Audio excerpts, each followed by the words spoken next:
नमस्कार। फॉर और सिंस अंग्रेजी में ये दो शब्द हैं जो समय के बारे में बताते हैं, पर कंफ्यूजन भी बहुत करते हैं ना।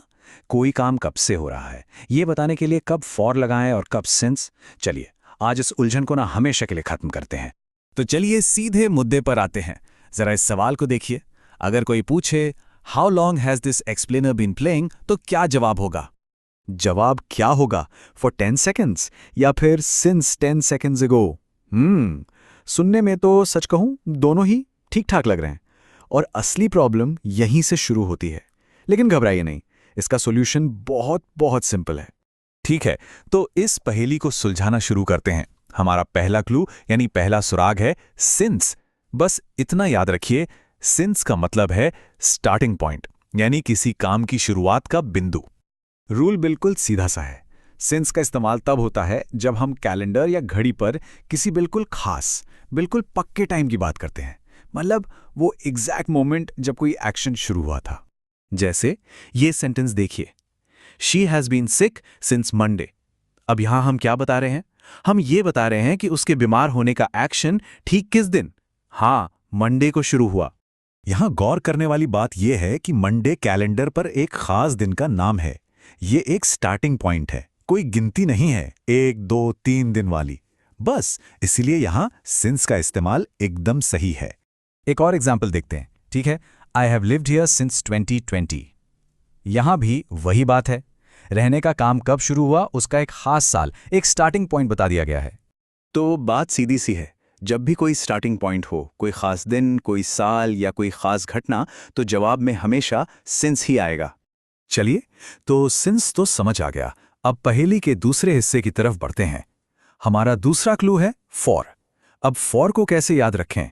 इसे सोचिए, टोटल ड्यूरेशन, मतलब समय की कुल लंबाई। देखिए, फॉर का इस्तेमाल तब होता है जब हम समय का टोटल अमाउंट बताते हैं। कुल कितना समय हुआ। सबसे आसान तरीका यह है, अगर आप समय को गिन सकते हैं, जैसे 1 घंटा, 2 दिन, 3 महीने, 4 साल, तो शब्द फॉर ही लगेगा। याद है वो मंडे वाला एग्जाम्पल? अब उसी को एक अलग तरीके से देखते हैं। She has been sick for 5 days। यहां हम ये नहीं बता रहे हैं कि वो कब बीमार पड़ी, नहीं, यहां हम ये बता रहे हैं कि उससे बीमार हुए टोटल कुल कितना टाइम हो गया है। तो यहां पर सबसे जरूरी बात क्या है? 5 days एक ऐसी ड्यूरेशन है जिसे गिना जा सकता है। 1 दिन, 2 दिन, 3 दिन, है ना? इसीलिए यहां फॉर का इस्तेमाल एकदम परफेक्ट है। एक और बहुत बढ़िया example, I have waited for 2 hours। यहां भी इंतजार का टोटल टाइम यानी 2 घंटे बताया जा रहा है, और 2 घंटे को हम आसानी से गिन सकते हैं।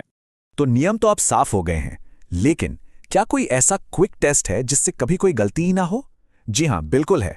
चलिए एक बहुत ही सिंपल टूल देखते हैं। ये बहुत बहुत आसान है। बस सेंटेंस में जो टाइम वाला हिस्सा है उसे देखिए और अपने आप से 2 सवाल पूछे। पहला, क्या मैं इसे गिन सकता हूं, जैसे 1, 2, 3? अगर जवाब हां है तो फॉर लगाइए। और दूसरा सवाल, क्या ये कैलेंडर या घड़ी पर कोई नाम है, जैसे मंडे या 1999? अगर जवाब हां है तो सिंस लगाइए। बस इतना ही करना है। और ये जो टेबल है ना, ये इस फर्क को बिल्कुल साफ कर देती है। एक तरफ है फॉर, दूसरी तरफ है सिंस। देखिए, फॉर 3 years ये एक गिनती है, जबकि सिंस 2020 ये एक स्टार्टिंग पॉइंट है। फॉर 5 days ये एक ड्यूरेशन है, जबकि सिंस मंडे ये कैलेंडर पर एक नाम है। फॉर 2 hours एक गिनती, और सिंस 8 o'clock घड़ी पर एक पक्का समय। ये कंपैरिजन दोनों के बीच का अंतर एकदम क्रिस्टल क्लियर कर देता है। ठीक है, तो जवाब देना तो आ गया। अब इस पहेली का आखिरी टुकड़ा जोड़ते हैं, और वो है सही सवाल कैसे पूछा जाए। एक बात हमेशा याद रखनी है, सवाल व्हेन से नहीं पूछा जाता। अगर हमें समय की ड्यूरेशन या अवधि जाननी है तो सही सवाल हमेशा हाउ लॉन्ग से शुरू होता है, मतलब कितनी देर से या कब से।